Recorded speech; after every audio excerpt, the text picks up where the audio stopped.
Hello आलोक,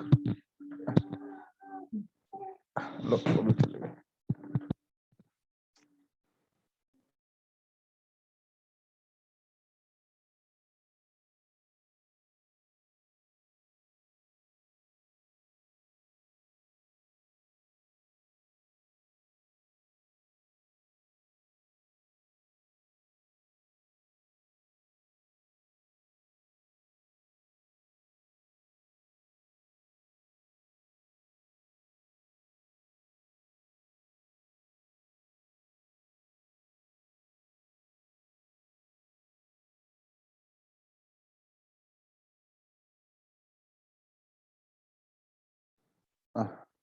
hello Aditya.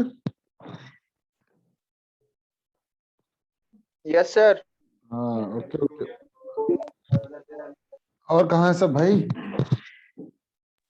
कल तुम लोग का, आएंगे सब खाना खा। अच्छा हाँ चल, पेपर है ना। अच्छा कल किसका पेपर तुम कल लोग का? ट्यूसडे। मेरा तो एडवांस वेल्डिंग है, किसी का वाइब्रेशन है, किसी का चेसिस है। अरे ओ, मुझे बिल्कुल कोई आइडिया नहीं था तुम लोग को क्विज है।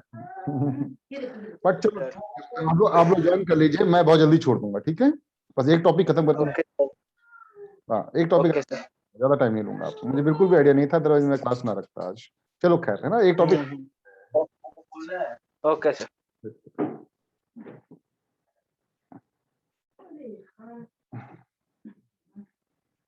वो किताब नहीं लेनी है, वो भैया की है। अरे यार,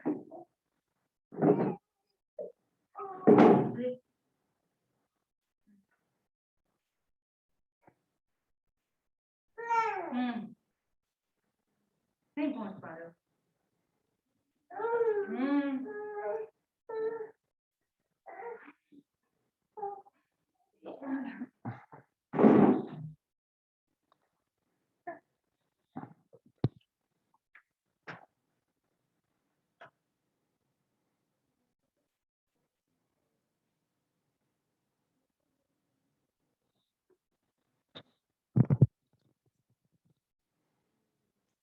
आदित्य, आज मैंने क्लास में ज्यादा बच्चे तो नहीं मिले मुझे, लेकिन आज मैंने एक टॉपिक डिस्कस कर लिया था क्लास में, ठीक है? एंड उसकी मैंने पीपीटी आप लोगों को शेयर कर दी है, ठीक है? हाँ सर।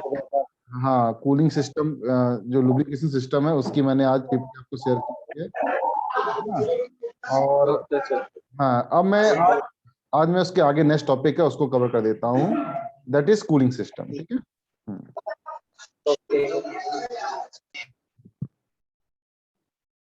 चलो मैं स्टार्ट करता हूँ, क्योंकि मुझे लगता है कि आपका भी टाइम लगेगा, तब तक आते रहेंगे, सुनते रहेंगे सब लोग, ठीक है? तो ध्यान से सुनिएगा, कूलिंग सिस्टम, ये हम लोग इसमें यूनिट 5 डिस्कस कर रहे हैं, ठीक है? तो कूलिंग सिस्टम के बारे में वैसे तो आप लोग काफी हद तक अवेयर हो इस चीज से कि कूलिंग सिस्टम क्या काम करता है, बट हम फिर भी कुछ पॉइंट्स हैं उनको जरा ध्यान से देखेंगे कि कूलिंग सिस्टम की जरूरत क्या है आखिरकार। देखिए, आपका जब इंजन हमारा ऑपरेट हो रहा है तो उस कंडीशन में हीट तो जनरेट होनी है ना? टेम्परेचर बहुत ज्यादा होता है, इंजन का अंदर का टेम्परेचर काफी ज्यादा है, और अगर कूलिंग नहीं करेंगे हम तो इंजन का टेम्परेचर इतना ज्यादा हो जाएगा कि चोकिंग की संभावना है, ठीक है? ओवर हीटिंग शुरू हो जाएगी। तो ओवर हीटिंग भी क्या आपको बताया मैंने कि अगर ओवर हीटिंग होगी तो हॉट स्पॉट्स क्रिएट होंगे, और हॉट स्पॉट्स क्रिएट होंगे तो उसके बाद डिटोनेशन, ये बहुत सारी प्रॉब्लम शुरू हो जाएगी हमारे पास, ठीक है? तो इसलिए हमारी कूलिंग की जरूरत होती है, ठीक है? तो अब आप समझ पा रहे होंगे कि what is the purpose of cooling basically, है ना? तो यहाँ पर जो पॉइंट लिखे हुए हैं, the purpose of cooling, type of cooling, इनमें हम चर्चा करेंगे। और कूलिंग कितने तरीके की होती है, तो आपको पता है कि दैट इज एयर कूलिंग होती है और एक लिक्विड कूलिंग होती है, ठीक है ना? एंड तो एयर कूलिंग और लिक्विड कूलिंग की हम बात करेंगे आगे चलते, ठीक है? तो एयर कूलिंग अगर आपसे कहा जाए तो सिंपल एयर कूलिंग कहाँ पर हो रही है? जैसे बाइक्स में हो रही है आपकी, ठीक है? एंड ज्यादातर बाइक्स जितनी है वो एयर कूलिंग है, और जितनी कार्स वगैरह है, ट्रक्स वगैरह है, जितने फोर स्ट्रोक इंजन हैं, जहां पर ज्यादा सिलेंडर्स यूज हो रहे हैं, वहां पर ज्यादातर लिक्विड कूलिंग की हम बात करते हैं, ठीक है?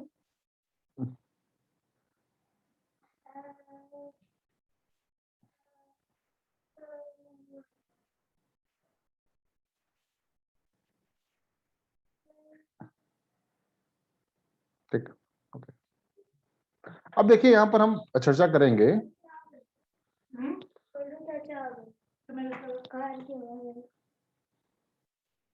कार यहाँ कोई चलती कूलिंग सिस्टम क्या होता है देखिए।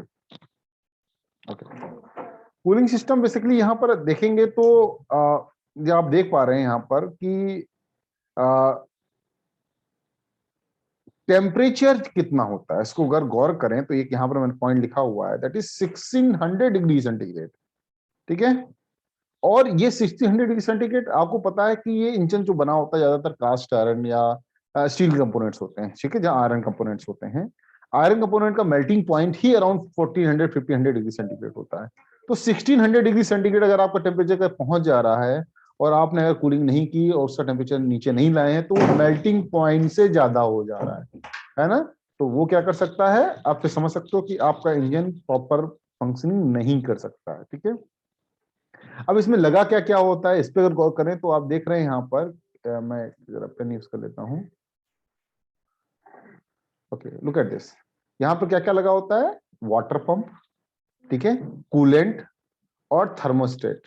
ठीक है, तो थर्मोस्टेट का फंक्शन क्या होगा, थर्मोस्टेट बेसिकली ये टेम्परेचर ऑपरेटेड होता है ना। टेम्परेचर बढ़ेगा किसी चीज का तो मेटल में एक्सपेंशन होगा, और एक्सपेंशन की वजह से क्या होगा कि जो हमारा open and closing off switch होगा वहां पर वो ऑपरेट होगा। ठीक है, तो इस चीज को भी आप समझ पा रहे होंगे। अब देखिए नेक्स्ट पॉइंट पे, हम नेक्स्ट स्लाइड पे मूव करते हैं।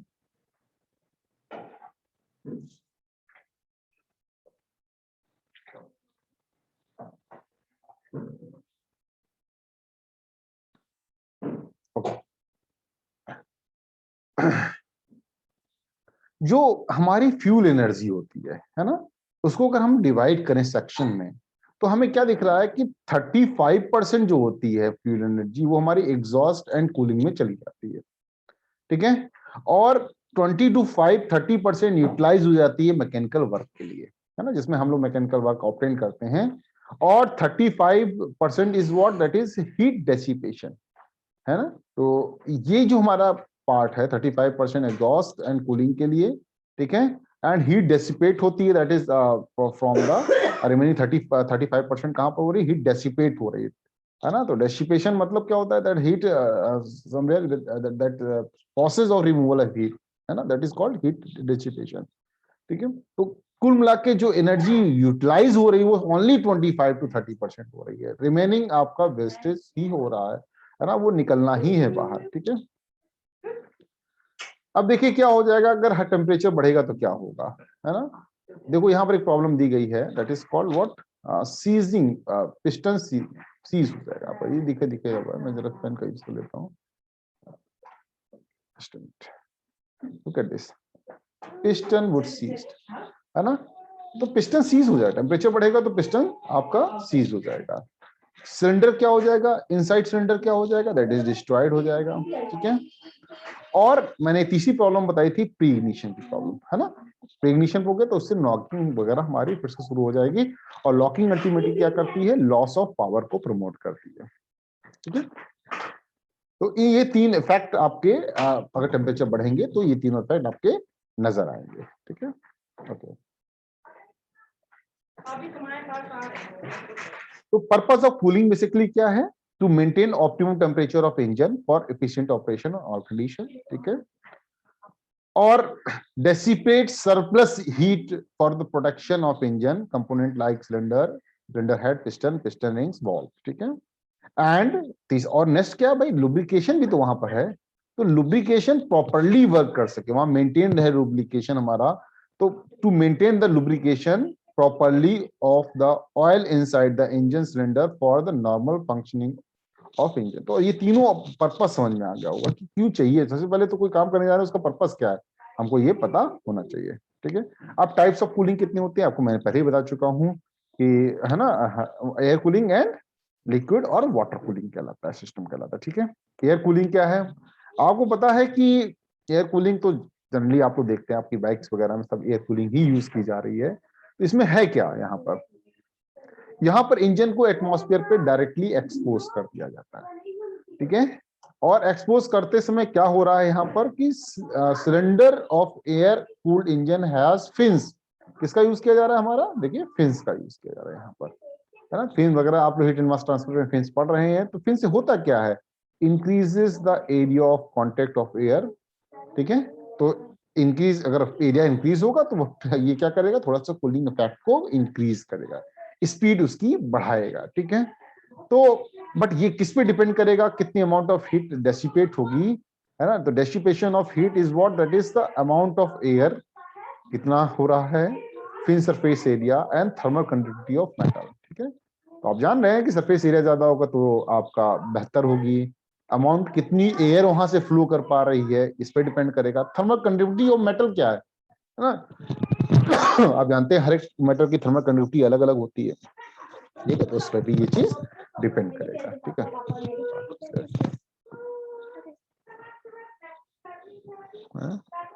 बायोस्फीयर बेटा, बायोस्फीयर कहते हैं। अब नेक्स्ट स्लाइड देखिएगा।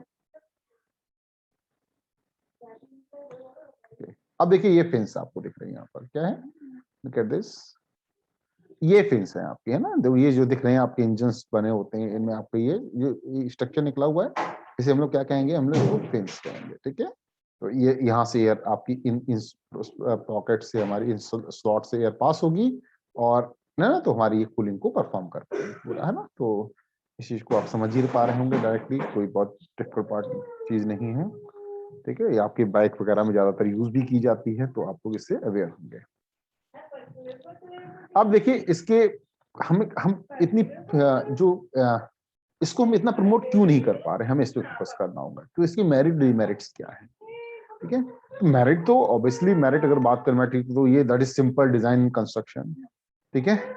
और water jacket, radiator, water pumps, thermostat, pipes, hoses are not needed, ठीक है। तो इट इज मोर कॉम्पैक्ट। अब देखो ये आपकी जो कुछ टर्म्स यहाँ लिए गए इनको जरा समझना होगा।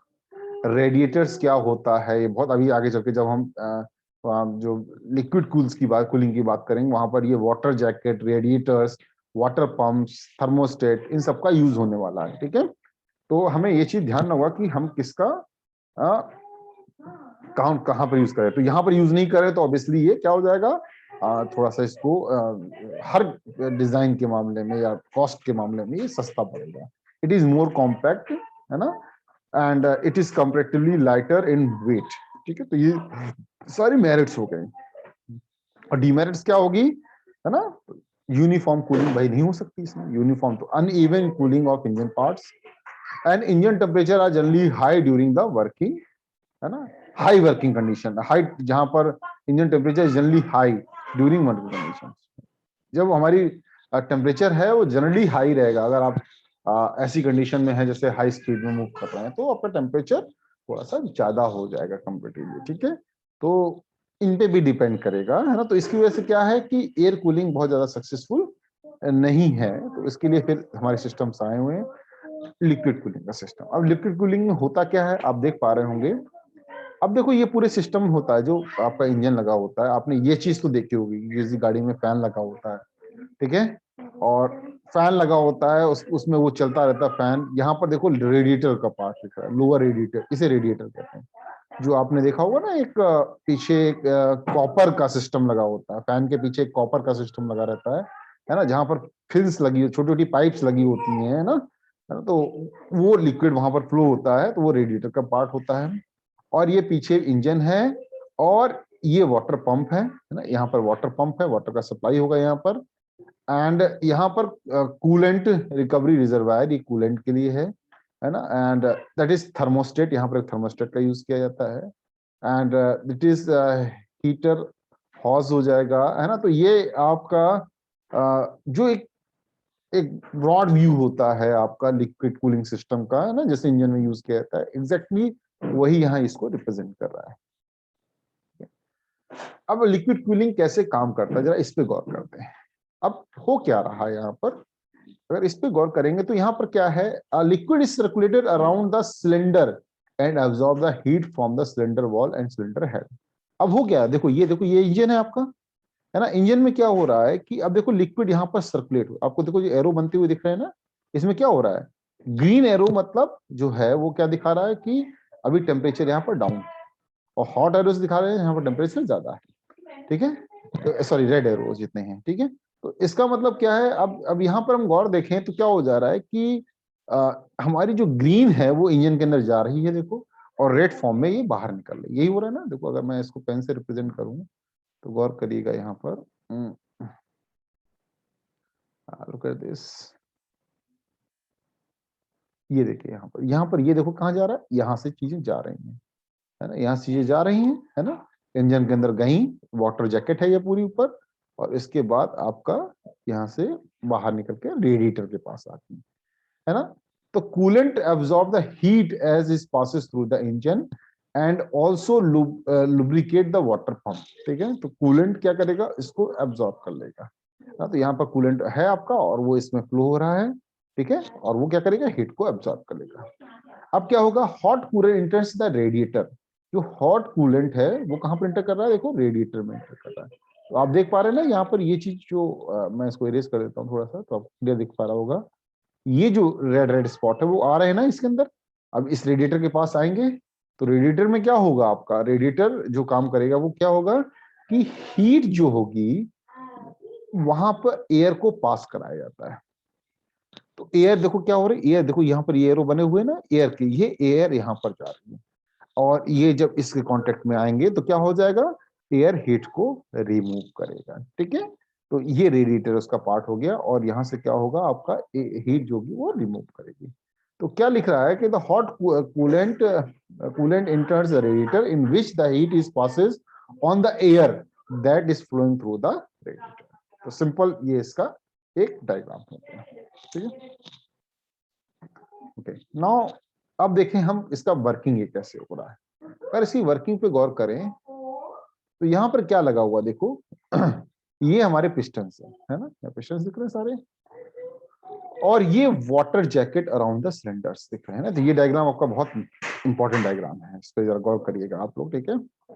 इसमें क्या हो रहा है और ये क्या है, एक वाटर टैंक है, ये रेडिएटर ट्यूब्स हो गई, और लोअर टैंक है ना।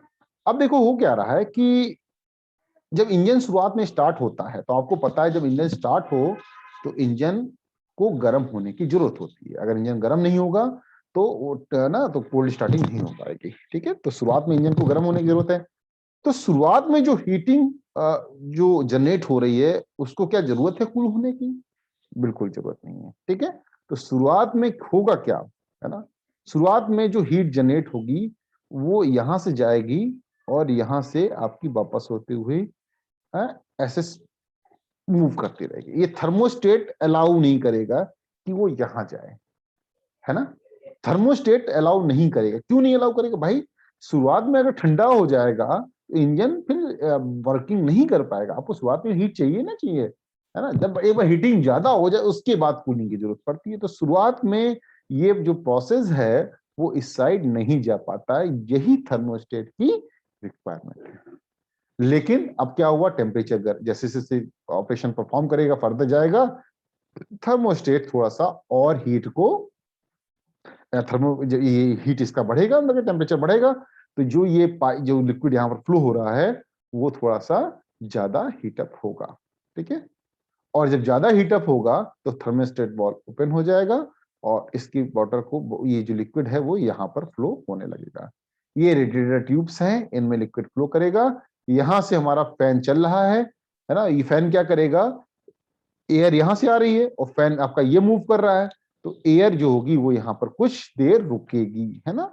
जो एयर होगी वो यहाँ पर रुकेगी कुछ देर, और जिससे क्या होगा कि वो हमारा कूलिंग एक्शन परफॉर्म होता रहेगा, ठीक है। तो जो इंजन है, रेडिएटर देखिए इंजन में आगे ही लगा रहता है, ठीक है। रेडिएटर कहाँ पर होता है, आगे ही होता है वहां पर, और वहां पर ही कूलिंग आपकी परफॉर्म होती है, ठीक है।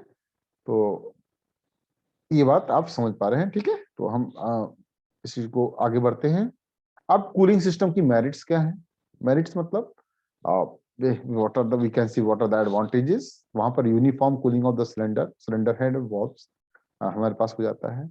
Specific fuel consumption of engine improve by using the water cooling system, ठीक है, ठीक है। तो इसका मतलब क्या हो रहा है कि जो इंजन है हमारा उसमें इफेक्टिव कूलिंग, तो ये लिखा है यहाँ पर specific fuel consumption of engine improve, ठीक है। तो specific fuel consumption of engine is improve by using the water cooling system. देखिए इंजन अगर ज्यादा हीटअप होगा तो प्रॉब्लम है हमारा, है ना। फ्यूल स्पेसिफिक फ्यूल कंजप्शन जो है हमारा वो आपका that means amount of fuel जो हीट एनर्जी यूटिलाइज हो रही है ना, जब हम उसकी बात करते हैं तो हम देख पा रहे हैं कि वाटर सिस्टम में ये ज्यादा बेटर हमारे पास मिल पा रहा है। ठीक है, तो अब यहाँ पर लिखा हुआ है कि if we employ the water cooling system, then engine need may not to be provided at the front end of moving vehicle। ठीक है, अब देखिए क्या है कि ये जरूरी नहीं कि फ्रंट एंड पे लगाया जाए, कुछ गाड़ी में देखो पीछे भी लगा रहता है आपका, बस कुछ आप चलते हैं देखिए बस दिखते हैं ना, कुछ कुछ बस ऐसी है जहाँ पर इंजन पीछे लगा हुआ है। हालांकि हमारी कार्स वगैरह में आगे लगा रहता है, लेकिन जरूरी नहीं कि आगे ही लगाया जाए, इसको पीछे भी लगाया जा सकता है। ठीक है, लेकिन एयर कूलिंग के लिए तो वही फ्रंट में लगाना पड़ेगा, क्योंकि एयर कहाँ से आएगी फिर, है ना। और engine is less noisy compare to air cooling engine जो है, as it has water for damping noise. ठीक है, तो ये हमारी कुछ इसके मेरिट्स हैं। डिमेरिट क्या है, it depends upon the supply of water. If the water cooling system fails then it will result in severe damage of engine. ठीक है, तो आप देख पा रहे हैं यहाँ पर कि ये वाटर सप्लाई पे डिपेंड कर रहा है, और ये सिस्टम फेल होता है तो हमारे कुछ और प्रॉब्लम्स आ सकती हैं। तो इसको दूर करने के लिए है ना, और भी कुछ एडवांस चीजें आई हैं, वो क्या है, या हम समझ सकते हैं कि वाटर कूलिंग सिस्टम और कितने तरीके के होते हैं। पहला है ओपन जैकेट सिस्टम, दूसरा क्या है थर्मोसाइफन कूलिंग सिस्टम, तीसरा क्या है फोर्स सर्कुलेशन कूलिंग सिस्टम। तो ओपन जैकेट सिस्टम और इन सब में क्या अंतर है, जरा इस पे गौर करिएगा, है ना। ओपन जैकेट सिस्टम का मतलब क्या हो गया, this system is use where plenty of water is available, है ना। If the water is supplied from the large tank or river through the inlet valve of cooling water jacket, that means जहां पर water हमारा बहुत ज्यादा है वहां पर, तो वहां पर हम इसको यूटिलाइज कर सकते हैं, ऐसे सिस्टम, है ना। थर्मोसाइफन कूलिंग सिस्टम का मतलब क्या होता है, the basis principle of this system is based on the relative density of the water. Thermosiphon का मतलब क्या होता है ना, हमें पता है कि जो गर्म चीज होती है वो ऊपर उठती है और ठंडी चीज उसका प्लेस लेने के लिए आती है। ठीक है, तो ये थर्मोसाइफन सिस्टम कहलाएगा हमारे पास। ठीक है ना, इसीलिए इसको कह रहे हैं automatic circulation of cooling water, ये ऑटोमेटिक सर्कुलेट करेगा। तो हो क्या रहा है यहाँ पर देखो, है ना, तो ये जो है यहाँ पर देख पा रहे क्या है थर्मोसाइफन सिस्टम कैसे है, देखो ये हमारे सिलेंडर्स हैं यहाँ पर, है ना, एंड यहाँ पर जो वाटर है, जो गर्म वाटर है वो यहाँ से जाएगा, है ना, एयर के कांटेक्ट में आएगा, है ना, एंड बॉटम में ठंडी चीज है वो नीचे आ जाएगी, एंड देन फिर से ये सर्कुलेट कर जाएगी। ठीक है, तो ये सर्कुलेशन हमारा ऑटोमेटिकली बन पाता है। ठीक है, इसमें किसी भी पंप की आवश्यकता नहीं पड़ेगी। अगर ऐसा हो पा रहा है तो इसे हम थर्मोसाइफन सिस्टम कहते हैं। ठीक है, ओके। नाउ फोर्स सर्कुलेशन, अब फोर्स सर्कुलेशन जब वर्ड यूज हो गया इसका मतलब यहाँ पर पक्का हम पंप का यूज कर रहे होंगे। तो क्या कहा जाएगा, this system is use in a large number of automobiles like cars, tractors, even heavy trucks. Force circulation का ज्यादा यूज किया जा रहा है। Here flow of water from radiator to water jacket is assisted by pump, है ना, pump की आवश्यकता पड़ेगी। तो यहाँ पर क्या दिख रहा है आपको सीधा कि ये पिस्टन हमारा है ना, ये इसकी वाटर जैकेट कहलाएगी, ये वाटर पंप कहलाएगा, है ना, और ये हमारा रेडिएटर कहलाएगा। ठीक है, और अब हो क्या रहा है, वही सिस्टम जो हमने पहले समझाया था आपको, यहां से भेजा हमने, है ना, जब तक थर्मोस्टेट काम नहीं कर रहा है तब तक ये ऐसे सर्कुलेट करता रहेगा, ऐसे ऐसे ऐसे ऐसे करके। लेकिन वंस टेम्परेचर राइज कर गया, थर्मोस्टेट वाल्व टेम्परेचर की वजह से खुल जाएगा, और खुलने के बाद क्या होगा, ऑटोमेटिकली वाटर यहां से सर्कुलेट होने लगेगा, इस पूरे सिस्टम से सर्कुलेट होने लगेगा। ठीक है, तो इससे क्या हो पा रहा है हमारे पास, ये सिस्टम बहुत ज्यादा पॉपुलर है, इसीलिए लिखा हुआ है कि ज्यादातर हम फोर्स सर्कुलेटेड सिस्टम का इस्तेमाल करते हैं। ठीक है, ओके। नाउ हम इसके यहाँ पर देख रहे हैं कंपोनेंट क्या है, कंपोनेंट आप समझ पा रहे होंगे, वाटर पंप, रेडिएटर, रेडिएटर मतलब to dissipate the heat, fan क्यों होता है, providing strong draft to air through the radiator, है ना। वाटर जैकेट का मतलब क्या होता है, कहाँ पर रेडिएटर वाटर जैकेट का यूज करते हैं, इंजन जो ब्लॉक होता है, सिलेंडर हेड होता है, उसको कूल करने के लिए उसकी चारों तरफ हमारा वाटर जैकेट का यूज किया जाता है। Thermostat valve, that is very very important, मैंने कहा ना, it controls the flow of coolant it opens eight 70 degree and fully open at 82 degree. तो मतलब 70 डिग्री के नीचे टेम्परेचर है तो ये खुलेगा ही नहीं, है ना। तो that is the importance of this thermostat valve, ठीक है। तो ये सबसे इंपॉर्टेंट है इसमें चीज, है ना। रेडिएटर कुछ ऐसा होता है, देख रहे हैं रेडिएटर, आप तो समझ पा रहे होंगे, आपने देखा भी होगा, है ना। तो यहाँ से आपका यहाँ से आप आएंगे, गर्म आएगा एंड इधर से ठंडा आपका बाहर निकलेगा। ये गर्म के लिए इंटर करेगा, इसके अंदर पाइप्स होती हैं, ऐसे ऐसे ऐसे करके पाइप, छोटी छोटी पाइप्स यूज होती है, यहाँ दिख नहीं रहा है, और यहाँ से आपका निकल जाता है। पाइप्स का यूज क्यों किया जाता है? पाइप ऐसे सर्कुलेटेड पाइप का यूज किया जाता है ना। Pipe is like use like that, it is use like that, ये चीज है ना, ऐसे ऐसे ऐसे ऐसे करके सिस्टम का यूज किया जाता है, हॉरिजॉन्टली आल्सो, है ना। ऐसा क्यों करते हैं हम लोग? ऐसा इसलिए करते हैं कि वो ज्यादा एरिया मिले, है ना, ज्यादा टाइम तक हमारे एयर के कांटेक्ट में आ सके, सो दैट हीट ज्यादा से ज्यादा हम इसको रिमूव कर सके, है ना। That is the requirement. Okay, तो ये रेडिएटर हो जाएगा आपका। ये देखो आपका क्या है, कूलिंग जो रेडिएटर हो गया, और ये देखो इसके पीछे फैन लगा होता है, आप देख पा रहे हैं ना, ये कूलिंग फैन कहलाएगा, है ना। Look at this is what, this is cooling fan का इस्तेमाल कर रहा है, ये रेडिएटर आगे लगा हुआ है, यहाँ कूलिंग फैन होता है। अब ये क्या करेगा, इसको एयर को पुश करेगा, है ना, सो दैट वहां पर हमारी कूलिंग परफॉर्म हो सके। ये थर्मोस्टेट वाल्व का होता है ना, थर्मोस्टेट वाल्व है, ये अलाउ या क्लोज करता है हमारे फ्लो को, ठीक है। थर्मोस्टेट वाल्व कैसे ओपन हो रहा है, कैसे कंट्रोल कर रहा है, ये क्लोज पोजीशन है, ये ओपन पोजीशन है, ठीक है। तो थर्मोस्टेट वाल्व क्या कर रहा है, देखो यहाँ पर ये चीज अलाउ नहीं कर रही है, यहाँ ये चीज नीचे आ गई, तो जब नीचे आ जाएगी तो ये चीज यहाँ पर फ्लो हमारा मेंटेन हो पाता है, ठीक है। और जब ये क्लोज पोजीशन रहेगी तो कोई भी फ्लो हमारा यहाँ से नहीं चल पाता है। तो ये एक थर्मोस्टेट का डायग्राम है आपके पास, है ना। ये देखो वाटर जैकेट होती है, इस तरह की वाटर जैकेट को बनाया जाता है पूरा चारों तरफ, है ना, इसके चारों तरफ हमारी वाटर जैकेट का इस्तेमाल किया जाता है। और अब एंटी फ्रीज मिक्सचर क्या होता है, हमें एंटी फ्रीज मिक्सचर के बारे में भी जानकारी होनी चाहिए। अब हो क्या रहा है कि जो हमारा कूलिंग वाटर है वो कुछ जगह फ्रीज भी कर जाएगा, जहां बहुत ठंडा है ऑब्वियसली फ्रीज कर जाएगा वहां पर, जैसे वेस्टर्न कंट्रीज हो गए, तो वहां पर कुछ एंटी फ्रीज मिक्सचर वाटर में ऐड करके तब हम उसको इंजन को चलाते हैं। वो कौन कौन से एंटी फ्रीज मिक्सचर है, वो क्या है ना, तो एथायरीन ग्लाइकोल, है ना। तो आप देख रहे हैं प्रोपिलीन ग्लाइकोल हो गया, ऑर्गेनिक एसिड टेक्नोलॉजी हो गई, हाइब्रिड ऑर्गेनिक एसिड टेक्नोलॉजी हो गई, है ना। ये कुछ सिस्टम है, इन एंटी फ्रीज मिक्सचर कहते हैं, इनका इस्तेमाल किया जाता है to improve the cooling in cool countries like western countries. जितने अगर हम अपने ऊपर रशिया की, अपने जो ऊपर कॉन्टिनेंट ऊपर ठंडे कॉन्टिनेंट है लाइक रशिया वगैरह, जहां पर वहां चल रहा होगा, या अपने ही कॉन्टिनेंट में जहां पर बहुत ज्यादा टेम्परेचर लो रहता है अपने ही एरिया इंडिया में, है ना, तो वहां सब एंटी फ्रीज मिक्सचर का हमें इस्तेमाल करना पड़ेगा वाटर के साथ, अदरवाइज वो वाटर फ्रीज हो जाएगा।